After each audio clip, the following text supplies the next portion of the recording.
한양 궁궐 앞 신문고 아래 한 여인이 피투성이가 된 손으로 마지막 힘을 다해 징을 내리치고 있었습니다. 관리들이 달려들어 그 여인을 끌어내려 하자 여인은 목이 터져라 외쳤습니다. 제 남편은 억울하옵니다. 제발 한 번만 살펴주시옵소서. 그 순간 국문이 열리며 임금의 명이 떨어졌고 여인은 그 자리에서 쓰러지고 말았습니다. 오늘 들려드릴 기막힌 이야기는 바로 그 여인이 어찌하여 천리 길을 걸어 신문고까지 치게 되었는지 그 긴 사연의 처음부터 차근차근 풀어보고자 합니다. 안녕하세요. 야당극장입니다. 시청해주셔서 감사하고 즐겁게 감상해주세요. 때는 숙종 임금께서 나라를 다스리시던 어느 해 가을이었습니다. 경상도 안동 땅 작은 마을에 박서방이라는 선비가 살고 있었는데 나이는 35이요. 얼굴은 볼품없어도 마음씨만큼은 금덩이 같은 사람이었습니다. 키는 평범했으나 어깨가 넓고 걸음걸이가 단정했으며 눈빛만큼은 맑고 정직한 사람이라는 것을 한눈에 알아볼 수 있었습니다. 그의 아내 김씨 부인은 28의 나이로 키는 작았으나 눈매가 또렷하고 성품이 꿋꿋한 여인이었습니다. 부인은 어려서부터 아버지를 여의고 홀어머니 밑에서 자라며 온갖 고생을 다 겪었기에 세상 풍파를 견디는 힘이 남달랐던 것입니다. 두 사람 사이에는 아직 자식이 없었으나 서로를 의지하며 가난하지만 단란하게 살아가고 있었던 것입니다. 박서방은 비록 과거에는 급제하지 못했으나 글을 꽤나 읽은 사람이라 마을 아이들에게 천자문을 가르치며 근근히 살림을 꾸려나갔습니다. 아침이면 마을 서당으로 향하는 박서방의 뒷모습을 바라보며 김씨 부인은 늘 마음속으로 기도했습니다. 부디 우리 남편이 건강하게 아이들을 가르치고 무사히 돌아오기를, 언젠가는 과거에 급제하여 벼슬길에 오르기를 간절히 바랐던 것입니다. 김씨 부인은 삭바느질과 배짜기로 보태어 비록 쌀독이 넉넉지는 못해도 서로의 손을 잡고 웃으며 지낼 수 있는 하루하루였습니다. 부인의 손은 바늘에 찔린 자국과 배틀에 거친 실에 쓸린 흔적으로 가득했으나 그 손으로 남편의 밥상을 차리고 옷을 갭는 것이 부인에게는 가장 큰 기쁨이었습니다. 저녁이면 두 사람은 작은 방에 마주 앉아 하루 있었던 일을 나누며 웃곤 했습니다. 박서방은 오늘 가르친 아이가 천자문을 다 외웠다며 기뻐했고 부인은 이웃집에서 나눠준 감이 달았다며 남편에게 권했습니다. 마을 사람들도 박서방 내외를 좋게 보아 큰일이 있으면 박서방을 불러 글을 써달라 부탁하고 김씨 부인에게는 명절에 떡을 나누어 주곤 했던 것입니다. 마을의 최씨 노인은 박서방을 가리켜 저런 사람이야말로 하늘이 내린 선비라고 칭찬했고 이웃집 할머니는 김씨 부인을 보며 저렇게 착한 며느리를 얻으면 3대가 복을 받는다고 말하곤 했습니다. 이처럼 박서방 내외는 비록 가난했으나 마을에서 인심을 얻으며 평화롭게 살아가고 있었던 것입니다. 그러던 어느 늦가을 밤이었습니다. 달은 구름에 가려 어두컴컴하고 바람은 쌀쌀하게 불어대던 그날 밤 마을에 큰 소동이 일어났습니다. 마을에서 제일 부자로 소문난 김진사 댁에서 비명소리가 들려왔던 것입니다. 그 소리는 밤의 정적을 찢으며 마을 전체에 퍼져나갔고 잠들어 있던 사람들은 깜짝 놀라 일어났습니다. 마을 사람들이 횃불을 들고 달려가 보니 김진사가 자기 집 사랑채에서 머리를 맞아 피를 흘리며 쓰러져 있지 않겠습니까? 사랑채 마루는 온통 핏자국으로 얼룩져 있었고 김진사의 머리에서는 아직도 피가 흘러나오고 있었습니다. 사람들은 부랴부랴 김진사를 흔들어 깨우려 했으나 이미 숨이 끊어진 뒤였습니다. 김진사의 몸은 차갑게 식어가고 있었고 눈은 끝까지 감기지 않아 무언가 억울한 듯 허공을 응시하고 있었습니다. 마을 사람들은 서로의 얼굴을 바라보며 두려움에 떨었습니다. 평화롭던 마을에 살인사건이 일어난 것입니다. 누군가가 외쳤습니다. 빨리 관가에 알려야 한다고. 이대로 있다가는 범인이 달아날 것이라고 소리쳤습니다. 관가에서 포졸들이 달려왔고 현감이 직접 나와 현장을 살폈습니다. 현감은 50줄의 나이로 안동 땅을 10여 년 다스린 사람이었으나 살인사건은 이번이 처음이라 긴장한 기색이 역력했습니다. 사랑채 마루에는 피가 낭자했고 김진사의 머리통은 무언가 단단한 것에 맞아 깨져 있었습니다. 현감은 주변을 살피며 범인의 흔적을 찾으라고 포졸들에게 명했습니다. 포졸들은 사방을 뒤지기 시작했고 얼마 지나지 않아 큰 소리로 외쳤습니다. 그런데 이게 웬일입니까? 사랑채 구석에서 피 묻은 돌덩이 하나가 발견되었고 그 옆에는 박서방의 것으로 보이는 두루마기 자락이 찢어져 떨어져 있었던 것입니다. 돌덩이는 주먹만한 크기로 한쪽 면에는 핏자국이 선명했고 두루마기 자락은 누가 봐도 박서방이 평소 입던 남색 무명옷의 것이었습니다. 현감은 그 증거물들을 자세히 살펴보며 고개를 끄덕였습니다. 더욱 놀라운 것은 김진사 댁 머슴이 증언하기를 사건이 일어나기 직전 박서방이 김진사와 큰 소리로 다투는 것을 들었다고 말한 것이었습니다. 머슴은 자신이 뒷마당 헛간에서 잠을 자다가 큰 소리에 깨어났다고 말했습니다. 김진사의 목소리와 함께 박서방의 목소리가 분명히 들렸다고 박서방이 돈을 빌려달라고 애원했으나 김진사가 거절하자 화를 내며 소리를 질렀다고 증언했습니다. 그 후 잠시 조용해지더니 곧 비명소리가 들렸고 자신이 놀라 뛰쳐나갔을 때는 이미 김진사가 쓰러져 있었다고 말했습니다. 현감은 이 증언을 듣고 확신에 찬 표정을 지었습니다. 증거도 있고 목격자도 있으니 범인은 분명하다는 생각이었습니다. 포졸들은 곧장 박서방의 집으로 달려갔습니다. 한밤중에 들이닥친 관리들을 보고 김씨 부인은 깜짝 놀랐습니다. 부인은 남편과 함께 깊은 잠에 빠져 있었는데 거친 발소리와 문 두드리는 소리에 놀라 벌떡 일어났습니다. 무슨 일이냐고 묻는 부인에게 포졸들은 네 남편이 사람을 죽였으니 당장 내놓으라고 호통을 쳤습니다. 부인은 귀를 의심했습니다. 우리 남편이 사람을 죽였다니 그게 무슨 말이냐고 되물었으나 포졸들은 더 이상 말을 섞지 않았습니다.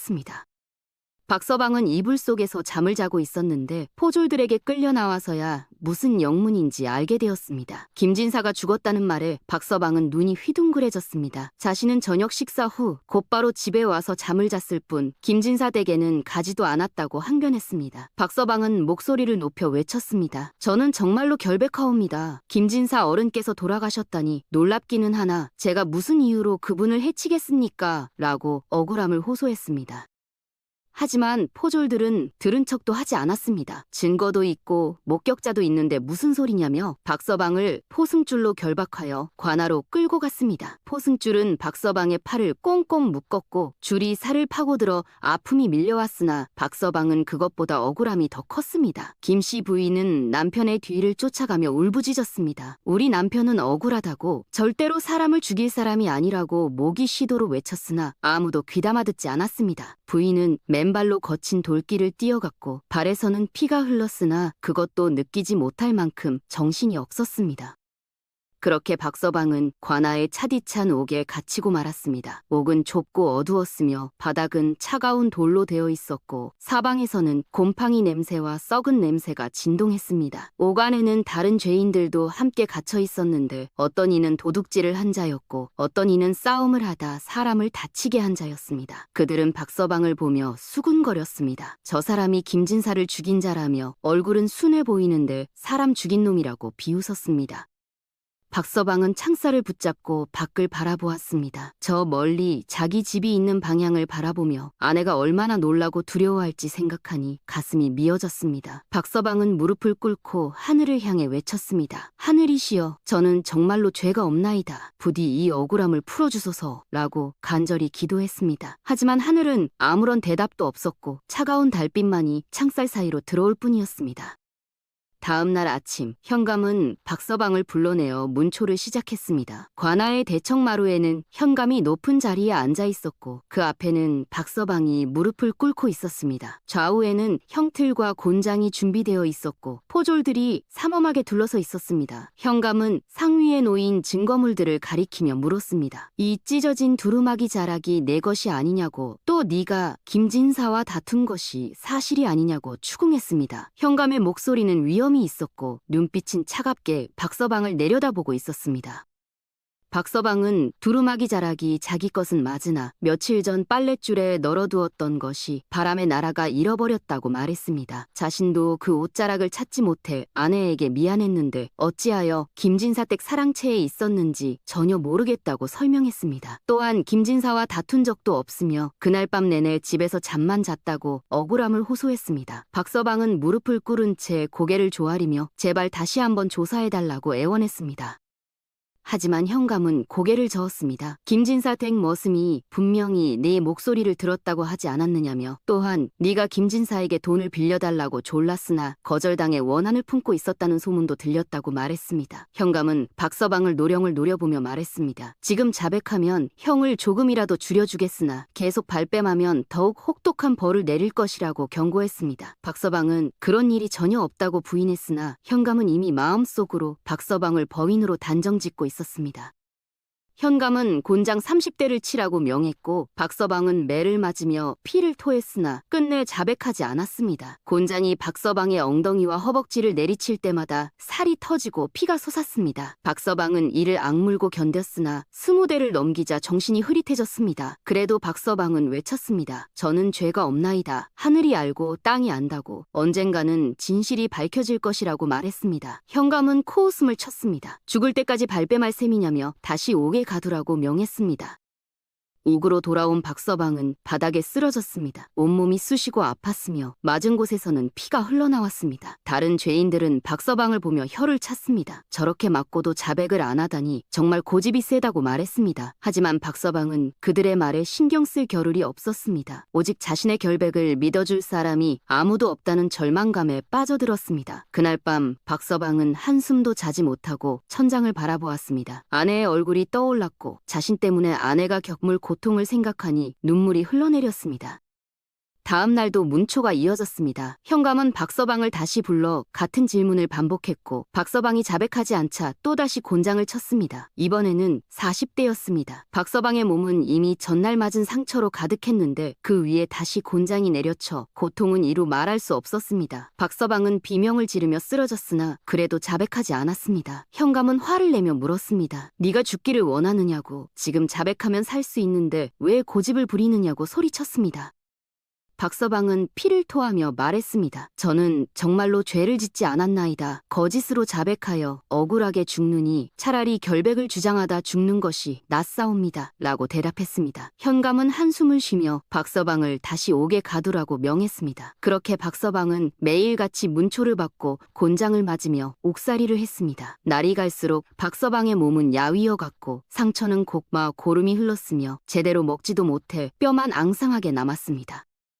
김씨 부인은 남편을 구하기 위해 발이 부르트도록 뛰어다녔습니다. 마을 사람들을 찾아가 남편의 결백을 증명해달라고 애원했으나 사람들은 모두 고개를 돌렸습니다. 증거도 있고 목격자도 있는데 무엇을 어쩌겠느냐며 오히려 부인에게 남편을 원망하라고 말했습니다. 어떤 이는 부인에게 말했습니다. 이제라도 남편과 인연을 끊고 새 삶을 살라고. 죄인의 아내로 사는 것보다는 차라리 다시 시작하는 것이 낫다고 조언했습니다. 하지만 부인은 단호하게 고개를 저었습니다. 자신은 남편이 결백하다는 것을 알고 있으며 절대로 남편을 버리지 않겠다고 다짐했습니다.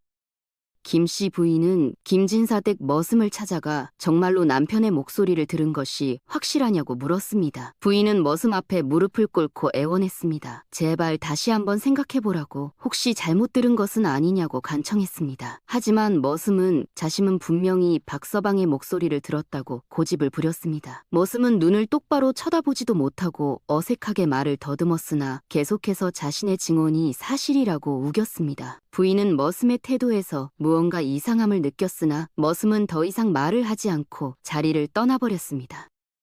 부인은 현감을 찾아가 탄원서를 올렸습니다. 무릎을 꿇고 머리를 조아리며 남편은 절대로 사람을 죽일 사람이 아니라고 다시 한 번만 살펴달라고 빌었습니다. 부인은 현감 앞에서 눈물을 흘리며 말했습니다. 저희 남편은 평생 남을 해친 적이 한 번도 없는 사람이라고. 오히려 어려운 사람을 도우며 살아온 선비라고 설명했습니다. 하지만 현감은 차갑게 말했습니다. 증거가 명백한데 무슨 소용이냐고. 이미 상급관청에 보고를 올린 상태이니 곧 판결이 내려질 것이라고 했습니다. 부인은 그 자리에서 기절하듯 쓰러졌고 현감은 부인을 끌어내라고 명했습니다. 김씨 부인은 남편이 굶지 않도록 매일 옥바라지를 했습니다. 새벽같이 일어나 밥을 짓고 가진 것이 없어 자신의 비녀와 은가락지를 팔아 반찬거리를 마련했습니다. 부인의 머리카락을 곱게 빗어 올리던 은비녀는 부인이 시집올 때 어머니가 준 유일한 유품이었으나 남편을 살리기 위해서는 주저없이 팔았습니다. 그렇게 장만한 밥을 옥문 앞으로 가져가면 옥졸들이 받아서 남편에게 전해주었습니다. 하지만 옥졸들이 먼저 좋은 반찬은 다 먹어치우고 남편에게는 남편에게는 찬밥과 시래기국만 남겨주는 것을 부인은 알고 있었습니다. 그래도 어쩌겠습니까? 그것이라도 먹어야 남편이 살아남을 수 있는 것을 잘 알고 있었습니다. 부인은 옥졸들에게 애원했습니다. 제발 남편에게 밥을 온전히 전해달라고, 자신이 가진 것을 다 줄 테니 부탁한다고 빌었습니다. 어떤 옥졸은 부인의 딱한 사정을 듣고 조금은 동정심을 가졌으나 대부분의 옥졸들은 냉정했습니다. 죄인의 아내가 무슨 대접을 바라느냐며 밥이나 전해주는 것만 해도 고마운 줄 알라고 핀잔을 주었습니다. 어느 날 부인은 옥문 틈으로 남편을 보았습니다. 한때는 건강하던 남편이 이제는 해골처럼 야위어 있었고 눈에는 생기가 사라져 있었습니다. 남편의 얼굴은 수염이 덥수룩하게 자라 있었고 머리카락은 헝클어져 있었으며 옷은 누더기가 되어 살갗이 드러나 보였습니다. 부인은 가슴이 찢어지는 것 같았으나 남편 앞에서는 울음을 참으며 씩씩하게 말했습니다. 나으리, 힘을 내시옵소서. 제가 기필코 나으리의 누명을 벗겨드리겠나이다 라고 다짐했습니다. 부인의 목소리는 떨렸으나 눈빛만큼은 단호했습니다.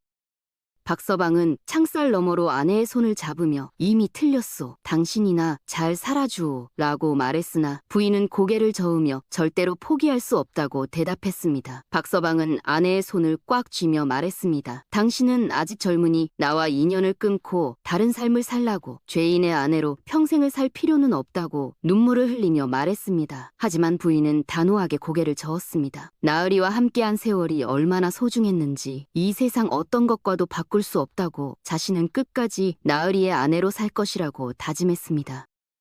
한 달여가 지났습니다. 관찰사로부터 회신이 내려왔고 박서방에게 사형이 언도되었습니다. 현감은 박서방을 불러 판결문을 읽어주었습니다. 너는 김진사를 돌로 쳐서 죽인 죄로 차명에 처한다는 내용이었습니다. 판결문에는 증거가 명백하고 목격자의 증언도 있으며 피의자가 끝까지 자백하지 않았으나 정황상 유죄가 확실하다고 적혀 있었습니다. 박서방은 그 자리에서 무릎이 꺾이며 주저앉았습니다. 자신은 정말로 억울하다고, 하늘이 알고 땅이 안다고 목청껏 외쳤으나 이미 판결은 내려진 후였습니다. 처형일은 보름 후로 정해졌고 박서방은 다시 옥으로 끌려갔습니다.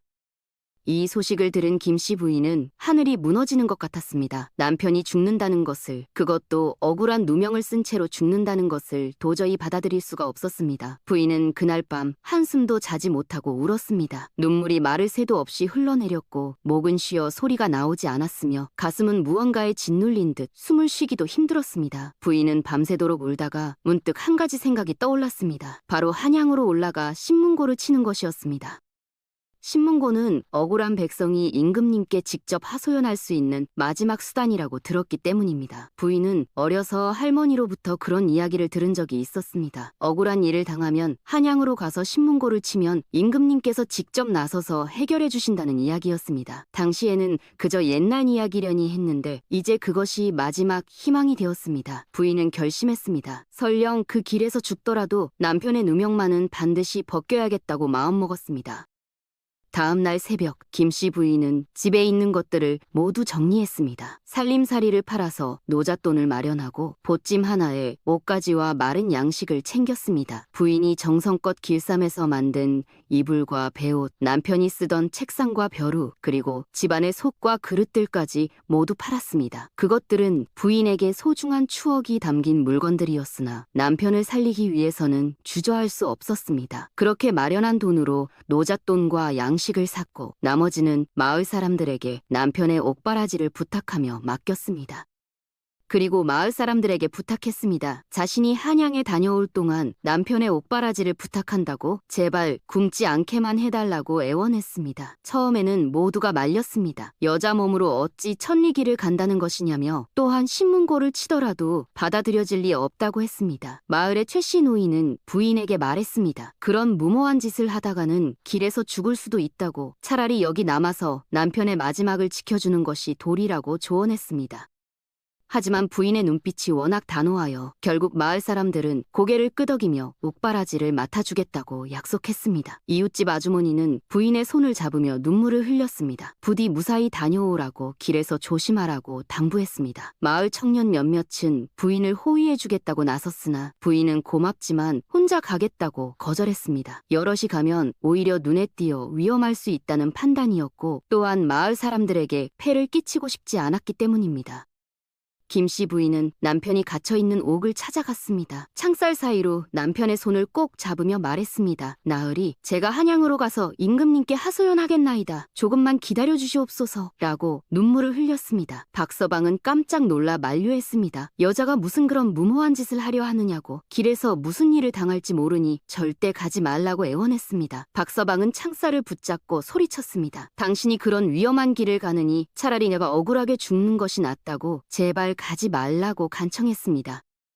하지만 부인의 결심은 확고했습니다. 이것이 유일한 방법이라고, 자신은 반드시 돌아올 것이니 남편은 살아서 기다려달라고 당부했습니다. 부인은 남편의 손을 꼭 쥐며 말했습니다. 나으리께서 저를 믿지 못하시나이까? 제가 반드시 나으리의 누명을 벗겨드리겠나이다. 라고 다짐했습니다. 박서방은 더 이상 말을 잇지 못하고 눈물만 흘렸습니다. 두 사람은 한참 동안 손을 맞잡은 채 서로를 바라보았고 말없이 서로를 향한 사랑과 믿음을 확인했습니다.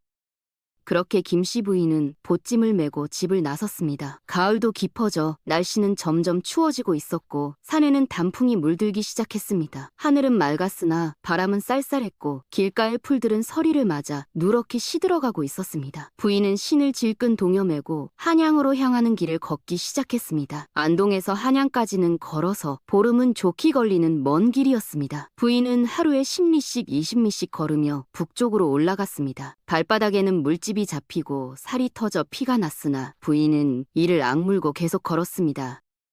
첫날은 그나마 괜찮았습니다. 마을을 벗어나 큰 길로 접어들자 가끔씩 지나가는 행인들을 만날 수 있었고 해가 지면 주막을 찾아 하룻밤을 묵을 수 있었습니다. 하지만 이틀째부터는 힘이 들기 시작했습니다. 보찜이 점점 무겁게 느껴졌고 발에 물집은 터져서 걸을 때마다 통증이 밀려왔습니다. 부인은 쉬고 싶었으나 쉴 수가 없었습니다. 남편에게 남은 시간이 보름밖에 없다는 것을 생각하면 한시도 지체할 수 없었기 때문입니다.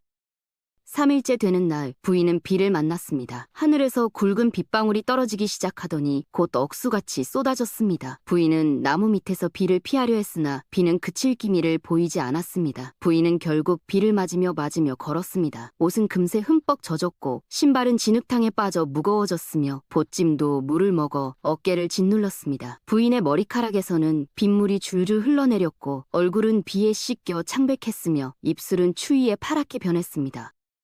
길을 가다 보면 산적들이 나타날까 두렵기도 했고 밤에는 잠잘 곳이 없어 주막이나 마을 처마 밑에서 떨며 밤을 지새우기도 했습니다. 어느 날 밤은 주막도 찾지 못해 산속 바위 밑에서 밤을 보내야 했습니다. 사방에서 짐승들의 울음소리가 들려왔고 바람은 차갑게 불어 몸을 떨게 했습니다. 부인은 보찜을 베고 누웠으나 잠이 오지 않았습니다. 눈을 감으면 남편의 얼굴이 떠올랐고 혹시 자신이 한양에 도착하기 전에 남편이 처형당하는 것은 아닐까 하는 두려움에 가슴이 조여왔습니다. 부인은 떨리는 손으로 보찜을 껴안으며 밤을 지새웠고 동이 트자마자 다시 길을 나섰습니다.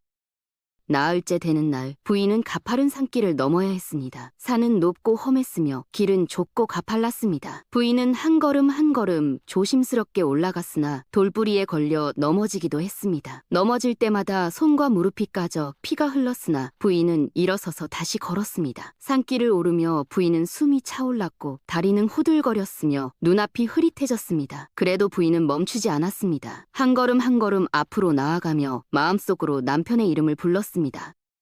그래도 부인은 포기하지 않았습니다. 오직 남편을 살려야 한다는 일념으로 하루하루를 버텼습니다. 길에서 만난 사람들은 부인에게 물었습니다. 여자가 혼자서 어딜 가느냐고 무슨 일이 있느냐고 묻자 부인은 남편이 억울한 누명을 쓰고 죽게 생겼다며 사정을 이야기했습니다. 그러면 사람들은 혀를 끌끌 차며 딱하다고 했으나 그저 동정할 뿐 실질적인 도움을 주지는 못했습니다. 어떤 이는 부인에게 마른 떡 한 조각을 주기도 했고 어떤 이는 길을 알려주기도 했으나 대부분은 그저 안타깝다는 말만 하고 지나갔습니다. 닷새째 되던 날 부인은 큰 강을 만났습니다. 강물은 깊고 넓었으며 물살은 빠르게 흘러가고 있었습니다. 나룻배가 있었으나 뱃삿을 내야 했고 부인은 아까운 돈을 쓰기가 망설여졌습니다. 한양에 도착해서도 돈이 필요할 텐데 여기서 돈을 다 쓰면 어쩌나 하는 걱정이 들었습니다. 부인은 강변을 따라 걸으며 강을 건널 방법을 찾았습니다. 한참을 걷다가 강물이 조금 얕은 곳을 발견했고 부인은 거기서 강을 건너기로 했습니다. 부인은 치마를 걷어 올리고 강물에 발을 담갔습니다. 물은 차갑기 그지 없었고 강바닥의 돌은 미끄러웠습니다. 부인은 한 걸음 한 걸음 조심스럽게 건넜습니다. 물은 점점 깊어져 허리까지 차올랐고 물살에 몸이 휘청거렸습니다. 부인은 보찜을 머리 위로 들어올리며 간신히 균형을 잡았습니다. 그때 발이 미끄러지며 부인은 물속으로 넘어질 뻔했으나 필사적으로 버티며 다시 일어섰습니다. 온몸이 물에 젖었고 추위에 온몸이 떨렸으나 부인은 끝내 강을 건넜습니다. 강둑에 올라선 부인은 한동안 숨을 고르며 쉬었고 젖은 옷을 짜내며 다시 길을 나섰습니다. 강을 건넌 부인은 젖은 옷을 짜내며 다시 길을 걸었습니다. 젖은 옷이 몸에 달라붙어 걸음을 방해했고 바람이 불 때마다 추위가 뼛속까지 스며들었으나 부인은 멈추지 않았습니다. 해가 질 무렵 어느 마을에 도착했고 한 농가의 처마 밑에서 밤을 보냈습니다. 그날 밤 부인은 심한 열이 났습니다. 몸은 불덩이처럼 뜨거웠고 머리는 지끈지끈 아팠으며 온몸의 관절이 쑤셨습니다. 부인은 이러다가 죽는 것은 아닐까 두려웠으나 죽을 수는 없었습니다. 남편을 구하기 전에는 절대로 쓰러질 수 없었습니다. 다음날 아침 부인은 간신히 몸을 일으켰습니다. 열은 여전했으나 걸을 수는 있었습니다. 부인은 비틀거리는 다리로 다시 길을 나섰습니다. 하루 종일 걸었으나 평소보다 속도가 느렸고 해가 질 무렵에는 더 이상 걸을 힘이 없어 길가에 주저앉고 말았습니다. 그때 마침 한 장사꾼이 지나가다가 부인을 발견했습니다. 장사꾼은 부인의 상태를 보고 놀라 물을 떠다 먹였고 약초를 구해다가 달여서 먹였습니다. 장사꾼은 부인에게 말했습니다. 이 상태로는 더 이상 걸을 수 없으니 여기서 쉬었다가 가라고, 무리하면 죽을 수도 있다고 경고했습니다. 하지만 부인은 고개를 저으며 일어났습니다. 장사꾼의 호의에 감사하다고, 하지만 자신은 쉴 수 없다고 말했습니다. 장사꾼은 한숨을 쉬며 부인에게 마른 양식을 조금 주었고 부인은 고맙다며 절을 올렸습니다. 부인은 다시 길을 나섰고 비틀거리는 걸음으로 한 걸음 한 걸음 앞으로 나아갔습니다. 8회째 되는 날 부인은 또 다른 고개를 넘어야 했습니다. 이번 고개는 앞의 것보다 더 높고 험했습니다. 부인은 쉬엄쉬엄 고개를 올랐고 중간쯤 왔을 때는 숨이 차서 더 이상 걸을 수가 없었습니다. 부인은 바위에 앉아 쉬며 하늘을 바라보았습니다. 구름 한 점 없이 맑은 하늘이었으나 부인의 마음은 무거웠습니다. 과연 자신이 제때 한양에 도착할 수 있을까? 남편은 지금 무사할까 하는 걱정이 끊이지 않았습니다. 부인은 눈을 감고 기도했습니다. 부디 남편이 무사하기를, 자신이 제때 도착할 수 있기를 간절히 빌었습니다. 한참을 쉰 후 부인은 다시 일어났습니다. 고개 정상까지는 아직 멀었으나 포기할 수 없었습니다. 부인은 한 걸음 한 걸음 올라갔고 해가 질 무렵에야 겨우 고개 마루에 도착했습니다. 아래를 내려다보니 멀리 마을이 보였고 부인은 그곳까지 가야겠다는 생각으로 다시 걸었습니다. 내리막길이라 조금은 수월했으나 발이 아파 제대로 걸을 수가 없었습니다. 부인은 때때로 나무에 이대어 쉬며 기대어 쉬며 천천히 내려갔고 밤이 되어서야 마을에 도착했습니다.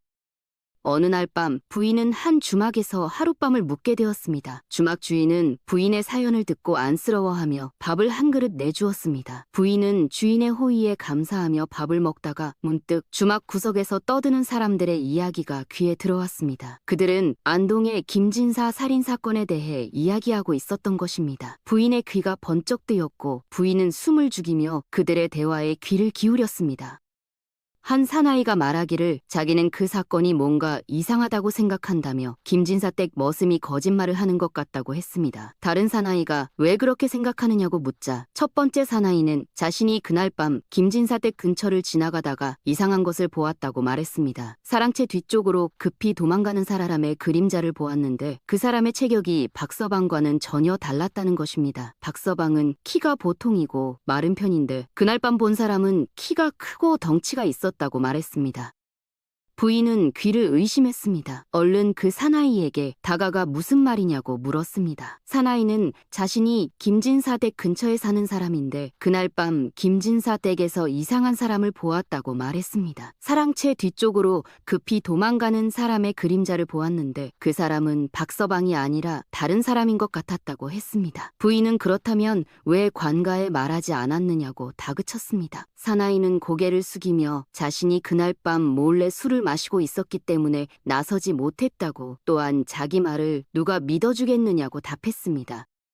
부인은 그 사나이를 설득했습니다. 제발 증언을 해달라고, 억울한 사람이 죽게 생겼다고 애원했습니다. 부인은 사나이 앞에 무릎을 꿇고 눈물로 호소했습니다. 자신의 남편은 정말로 억울하다고, 사나이의 증언이 남편을 살릴 수 있는 유일한 희망이라고 간청했습니다. 사나이는 한참을 고민하다가 알았다며 만약 부인이 한양에서 다시 조사를 할 기회를 얻게 된다면 자신도 증언하겠다고 약속했습니다. 부인은 그 말에 한 줄기 희망을 얻었습니다. 그리고 더욱 발걸음을 재촉하여 한양으로 향했습니다.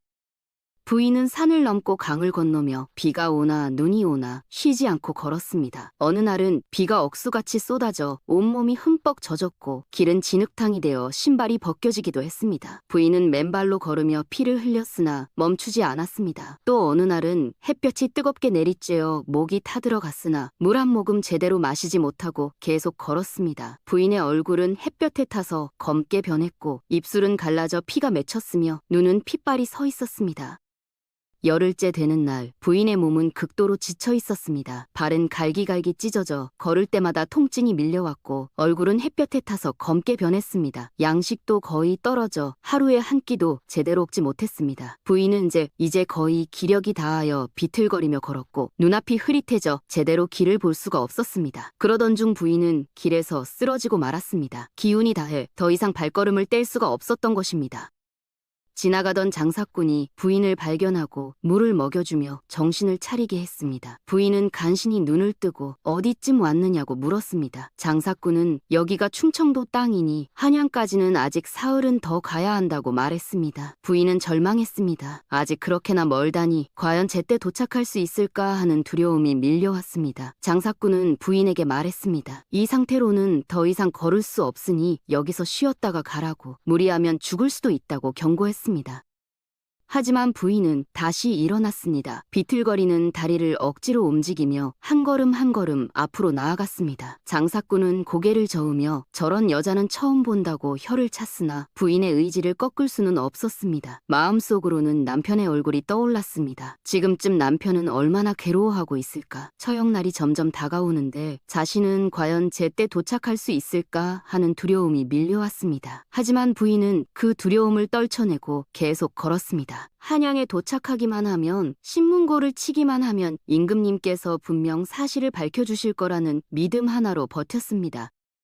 열이틀째 되는 날 부인은 높은 고갯길을 넘어야 했습니다. 산길은 험했고 돌부리에 걸려 넘어지기도 했습니다. 부인은 손과 무릎이 까져 피가 흘렀으나 일어서서 다시 걸었습니다. 고갯마루에 올라 아래를 내려다보니 저 멀리 마을이 보였습니다. 부인은 그 마을까지만 가면 쉴 수 있다는 생각에 다시 힘을 냈습니다. 해가 질 무렵 마을에 도착했고 한 주막에서 하룻밤을 묵었습니다. 주막 주인은 부인의 모습을 보고 놀랐습니다. 도대체 무슨 일로 저런 고생을 하는 것이냐고 물었고 부인은 사연을 이야기했습니다.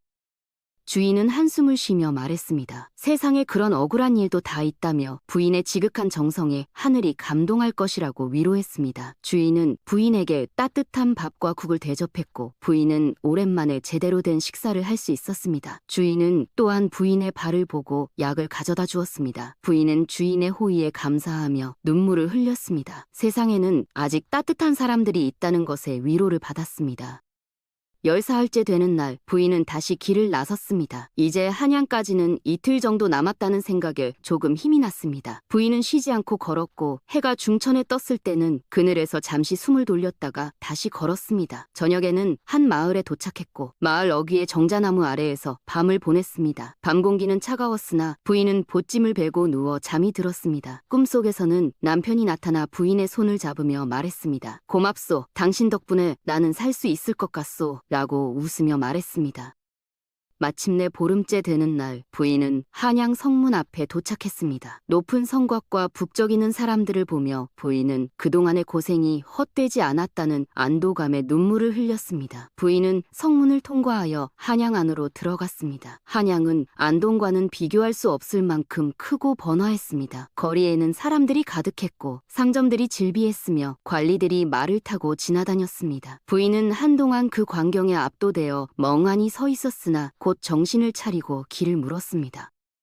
하지만 안도하기에는 너무 이릅니다. 이제부터가 진짜 싸움이었습니다. 부인은 길을 묻고 또 물어서 광화문 앞에 있는 신문고를 찾아갔습니다. 궁궐 담장 옆에 큰 붓과 진이 걸려 있었고 그 주변에는 관리들이 지키고 서 있었습니다. 부인은 다가가서 신문고를 치겠다고 말했습니다. 부인의 목소리는 떨렸으나 눈빛만큼은 단호했습니다. 관리는 부인을 위아래로 훑어보며 물었습니다. 무슨 일로 신문고를 치려 하느냐고. 신문고는 함부로 칠 수 있는 것이 아니라고 말했습니다. 하지만 관리는 부인을 막아섰습니다. 신문고는 아무나 칠 수 있는 것이 아니라고, 억울한 일이 있어도 먼저 상급 관청을 거쳐야 한다고 말했습니다. 또한 함부로 신문고를 치면 도리어 벌을 받을 수도 있다고 경고했습니다. 관리는 부인에게 말했습니다. 이미 판결이 내려진 사건을 번복한다는 것은 매우 어려운 일이라고, 신문고를 친다고 해서 모두 받아들여지는 것은 아니라고 했습니다. 부인은 그래도 꿋꿋이 자신의 사연을 말했습니다. 남편이 억울한 누명을 쓰고 곧 처형당할 처지라고, 이미 지방관청에서는 도움을 받을 수 없어 임금님께 직접 하소연하려 왔다고 설명했습니다. 부인은 관리 앞에 무릎을 꿇고 애원했습니다. 제발 임금님께 제 사연을 전해달라고. 남편은 정말로 억울하다고 눈물로 호소했습니다. 관리는 난처한 표정을 지으며 잠시 기다리라고 했습니다. 관리는 부인의 태도에서 진심을 느꼈고 또한 부인이 여기까지 오기 위해 얼마나 고생했는지 그 모습만 봐도 알 수 있었습니다. 한참을 기다리던 부인 앞에 한 나이 든 관리가 나타났습니다. 그는 부인의 사연을 들어보더니 고개를 저으며 말했습니다. 이미 판결이 내려진 사건을 번복하기는 어렵다고, 또한 증거도 명백한데 무엇을 어떻게 하겠느냐고 했습니다. 관리는 부인에게 말했습니다. 신문고를 함부로 치면 도리어 모함죄로 벌을 받을 수 있다고, 차라리 여기서 돌아가는 것이 낫다고 조언했습니다. 부인은 무릎을 꿇고 애원했습니다. 증거는 조작된 것이고 목격자는 거짓말을 하고 있다고, 제발 다시 한 번만 조사해달라고 빌었습니다. 부인은 관리의 옷자락을 붙잡고 눈물을 흘렸습니다. 저는 보름 동안 걸어서 여기까지 왔나이다. 제 남편을 살려주시옵소서 라고 목이 메어 말했습니다. 하지만 관리는 그럴 수 없다며 부인을 돌려보내려 했습니다. 관리는 부인에게 말했습니다. 이미 관찰사의 판결이 내려진 사건을 번복한다는 것은 조정의 위신을 떨어뜨리는 일이라고, 임금님께서도 쉽게 받아들이지 않으실 것이라고 했습니다. 부인은 그 자리에서 움직이지 않았습니다. 관리들이 부인을 끌어내려 하자 부인은 버티며 소리쳤습니다. 제 남편은 억울하옵니다. 임금님께서 이 하소연을 들어주셔야 하옵니다. 라고 목이 쉬도록 외쳤습니다. 부인의 목소리는 절박했고 그 소리는 주변에 울려 퍼졌습니다. 그러자 주변에 있던 백성들이 모여들기 시작했습니다. 사람들은 부인의 사연을 듣고 수군거렸습니다. 어떤 이는 딱하다고 했고 어떤 이는 제정신이 아니라고 비웃었습니다.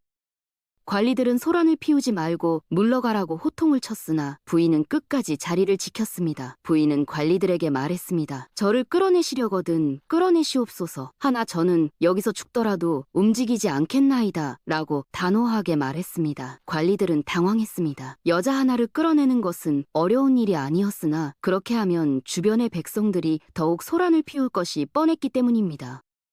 그때 문득 어디선가 말발굽 소리가 들려왔습니다. 임금의 행차였습니다. 숙종 임금께서 창덕궁으로 이동하기 위해 광화문을 지나시는 길이었던 것입니다. 백성들은 모두 무릎을 꿇고 고개를 숙였습니다. 부인도 무릎을 꿇었으나 고개는 들고 임금이 탄 가마를 바라보았습니다. 가마는 화려하게 장식되어 있었고 주변에는 호위 무사들이 삼엄하게 둘러서 있었습니다. 그리고 순간 결심했습니다. 이것이 마지막 기회라고. 저 가마 앞을 막아서서라도 하소연을 해야겠다고 생각했습니다.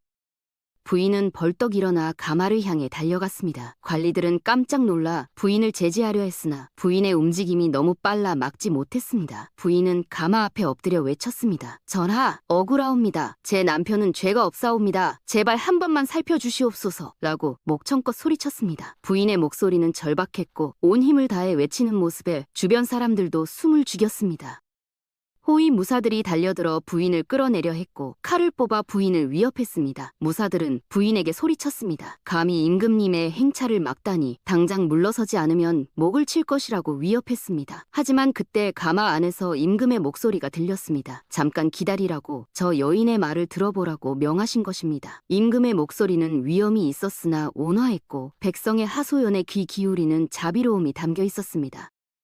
가마가 멈추고 임금께서 발을 내디뎠습니다. 부인은 땅에 이마를 박으며 눈물을 흘렸습니다. 임금께서는 부인에게 무슨 일로 행차를 막았느냐고 물으셨습니다. 임금의 모습은 위험이 있었으나 눈빛은 온화했고 백성을 향한 자애로움이 느껴졌습니다. 부인은 떨리는 목소리로 사연을 말씀드렸습니다. 경상도 안동에서 남편이 억울한 누명을 쓰고 곧 처형될 처지라고, 자신은 보름 동안 걸어서 한양까지 왔다고, 제발 사건을 다시 조사해달라고 호소했습니다. 부인은 임금님 앞에 엎드려 말했습니다. 남편은 평생 착하게 살아온 사람이라고, 절대로 사람을 죽일 리 없다고, 증거는 조작된 것이고 목격자는 거짓말을 하고 있다고 설명했습니다. 또한 자신이 주막에서 만난 사나이가 진짜 범인을 보았다는 증언도 있다고 말했습니다. 임금께서는 잠시 생각에 잠기시더니 좌우의 신하들에게 명하셨습니다. 이 사건을 다시 조사하라고, 만약 정말로 억울함이 있다면 바로잡아야 한다고 하셨습니다. 임금께서는 신하들에게 말씀하셨습니다. 백성이 억울함을 호소하는데 어찌 외면할 수 있겠는가. 비록 이미 판결이 내려진 사건이라도 진실을 밝히는 것이 임금의 도리라고 하셨습니다. 신하들은 즉시 움직였습니다. 안동 현감에게 공문을 보내 사건 기록을 올리라고 명했고, 한양에서 암행어사를 파견하여 직접 조사하도록 했습니다. 부인은 임금님의 은혜에 감사드리며 몇 번이고 절을 올렸습니다. 부인은 이마를 땅에 박으며 소리쳤습니다. 성은이 만극하옵니다. 전하의 은혜를 평생 잊지 않겠나이다. 라고 눈물을 흘렸습니다. 그리고 관리들의 안내를 받아 임시 처소에서 머물게 되었습니다. 처소는 작았으나 따뜻했고 깨끗한 이불과 밥이 제공되었습니다. 부인은 오랜만에 제대로 된 잠자리에 누웠으나 잠이 오지 않았습니다. 인제야 조금 안심이 되었으나 여전히 마음은 조마조마했습니다. 과연 진실이 밝혀질 것인가, 남편은 무사할 것인가 하는 걱정이 끊이지 않았습니다. 부인은 밤새도록 기도했습니다. 부디 진실이 밝혀지기를, 남편이 무사히 풀려나기를 간절히 빌었습니다.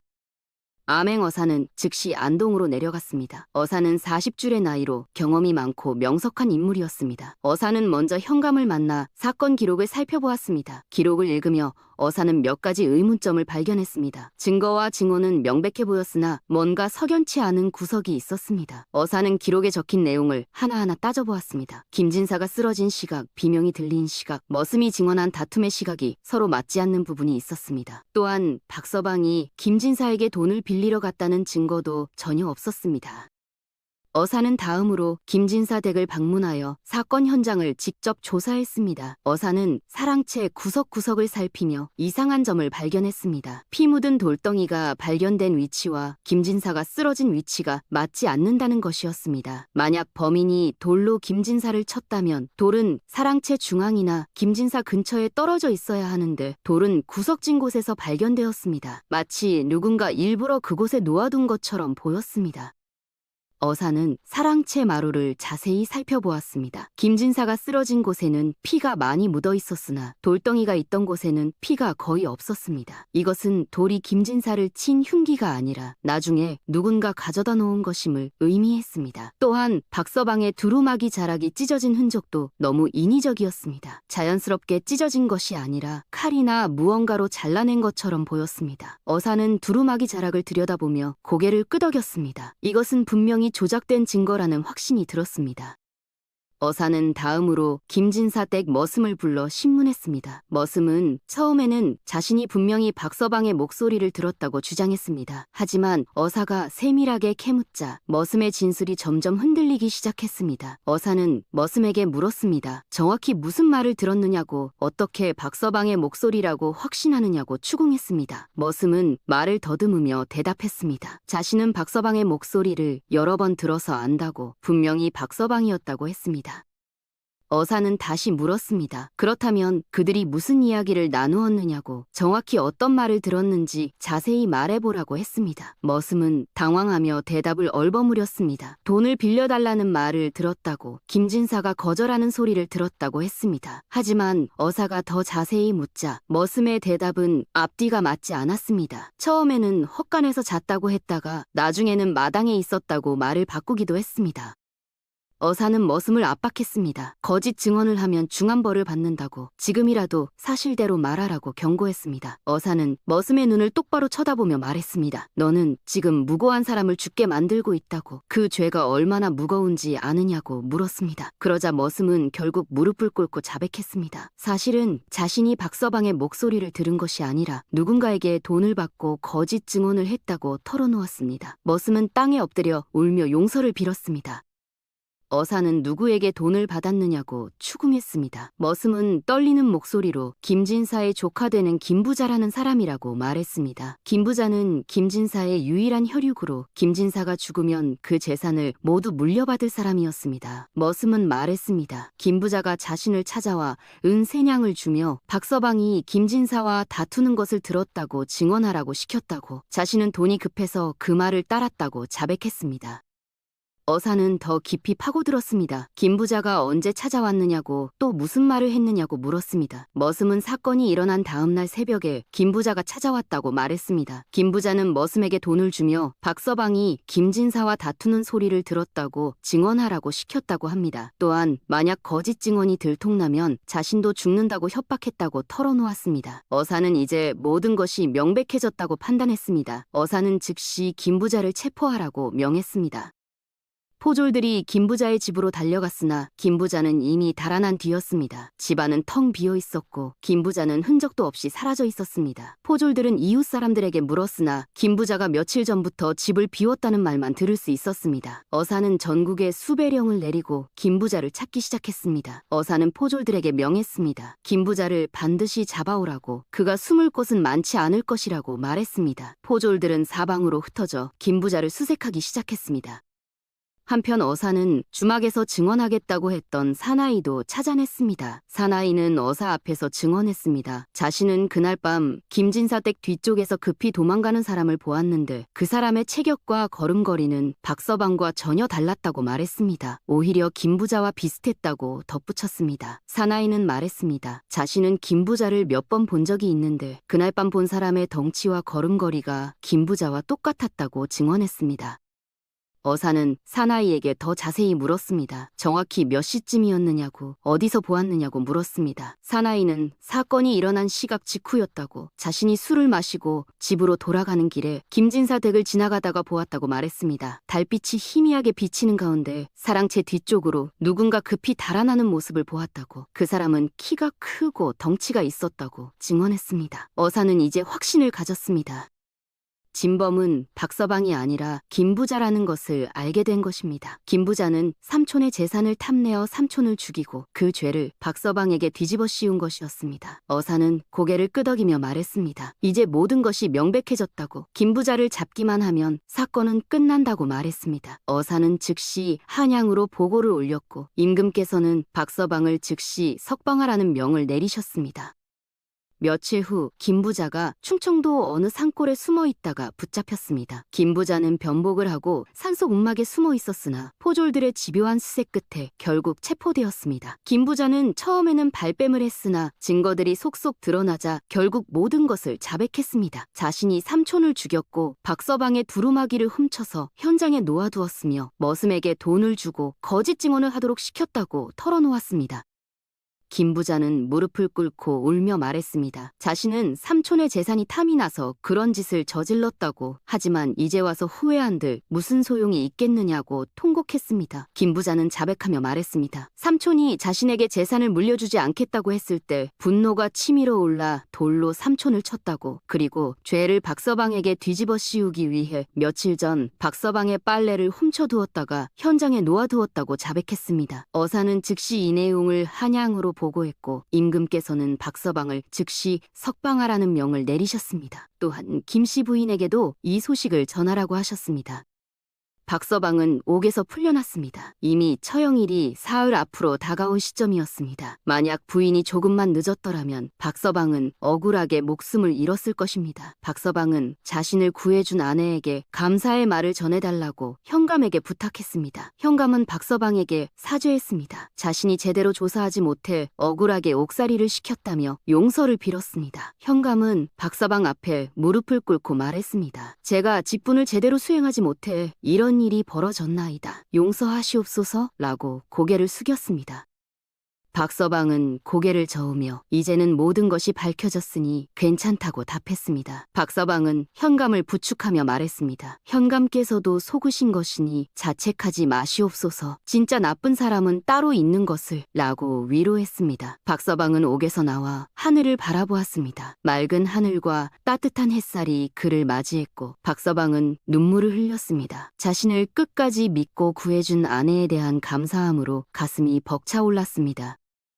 한양에 있던 김씨 부인은 남편이 석방되었다는 소식을 듣고 기쁨의 눈물을 흘렸습니다. 그동안의 고생이 모두 보상받는 순간이었습니다. 임금께서는 부인을 불러 치하하셨습니다. 네가 남편을 위해 천리길을 마다 않고 여기까지 온 지극한 정성에 감복했다며 상으로 비단과 쌀을 하사하셨습니다. 또한 박서방에게도 억울하게 옥살이를 한 것에 대한 보상으로 벼슬 한 자리를 내리겠다고 하셨습니다. 부인은 임금님의 은혜에 감up하며 몇 번이고 절을 올렸습니다.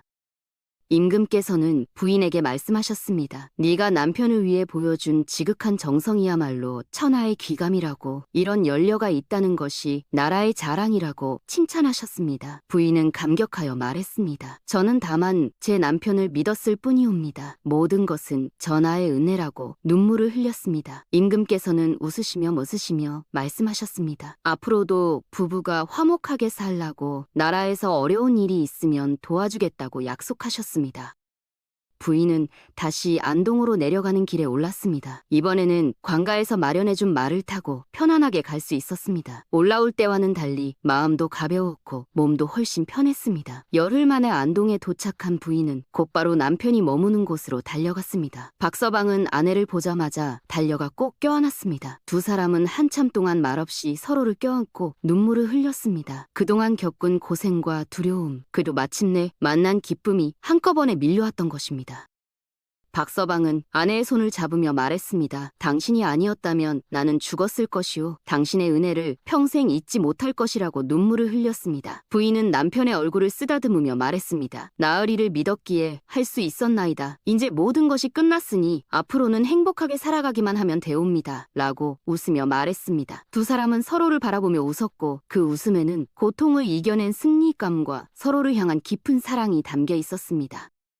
김 부자는 처형되었습니다. 삼촌을 죽이고 무고한 사람에게 죄를 뒤집어 씌운 죄는 용서받을 수 없었습니다. 또한 거짓 증언을 한 머슴도 곤장을 맞고 귀양을 갔습니다. 마을 사람들은 박서방 내외에게 사죄했습니다. 처음부터 그들을 믿어주지 못한 것을 후회하며 앞으로는 박서방 내외를 깍듯이 대하겠다고 약속했습니다. 박서방 내외는 고개를 끄덕이며 이제는 모두 지나간 일이니 새로운 시작을 하자고 말했습니다. 임금께서 하사하신 벼슬을 받아 박서방은 한양으로 올라가 관리로 일하게 되었습니다. 비록 높은 벼슬은 아니었으나 박서방은 성실하고 청렴하게 일했습니다. 특히 억울한 백성들의 하소연을 들어주고 올바른 판결을 내리는 일에 힘썼습니다. 자신이 겪은 억울함을 다른 사람들은 겪지 않게 하고 싶었던 것입니다. 김씨 부인은 남편을 내조하며 검소하고 바르게 살았습니다. 두 사람 사이에는 곧 자식도 태어났고 가정은 화목했습니다. 세월이 흘러 박서방은 여러 공을 세워 점차 높은 벼슬에 올랐습니다. 마침내 육조 판서에까지 이르렀고 백성들 사이에서는 청렴하고 공정한 관리로 칭송을 받았습니다. 김씨 부인 역시 연려로 이름이 높아져 후에 정력각이 세워지기도 했습니다. 사람들은 박서방 내외의 이야기를 전하며 억울함은 반드시 밝혀지고 선한 사람은 결국 복을 받는다는 교훈으로 삼았습니다. 이것이 바로 억울한 누명을 쓴 남편을 구하기 위해 여자 몸으로 천리길을 걸어 신문고를 친 김씨 부인의 이야기입니다. 부인의 지극한 정성과 용기가 없었더라면 박서방은 억울하게 죽고 진범은 잡히지 않았을 것입니다. 한양 땅을 밟았던 그날 김씨 부인의 손은 신문고의 징을 치려다 피로 물들었지만 그 손이 임금의 행차를 막아섰을 때 울린 절규는 하늘까지 닿아 억울함을 씻어냈습니다. 지금도 경상도 땅 어디쯤엔가 박서방 내외를 기리는 비석이 남아있다고 전해지며 세상 사람들은 이 이야기를 전하며 부부간의 사랑과 믿음 그리고 정의는 반드시 승리한다는 가르침을 마음에 새기고 있습니다.